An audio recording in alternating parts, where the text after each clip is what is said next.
Kapag pinaluha mo ang nanay mo, tandaan mo may kabayaran ang bawat luha niya. Isipin mo ito nung maliit ka pa, ilang beses ka bang umiiyak sa gabi? Ilang beses kang nagkasakit at nag-alala siya? Ilang beses kang nagutom at tiniis niya ang sariling gutom para lang may maihain sa iyo? Pero ngayon, sino ang lumuluha? Sino ang nasasaktan?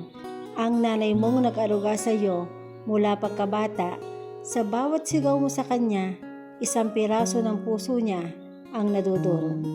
Wala siyang ibang hihilingin kundi ang ikabubuti mo.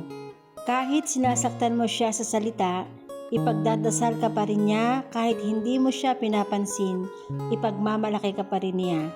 Pero tandaan mo, ang luha ng ina hindi basta-basta natutuyo, at ang isang pusong basag minsan hindi na maibabalik.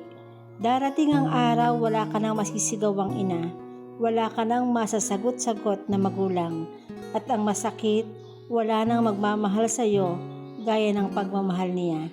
Huwag na huwag mong hihintaying mawala siya bago mo mapagtantong siya ang pinakamahalagang tao sa buhay mo. Ngayon pa lang, yakapin mo siya. Sabihin mong mahal mo siya, at kung nagkamali ka, hindi pa huli ang lahat. Swerte mo kung may magulang ka pa, dahil hindi lahat ng anak kasama pa ang magulang nila.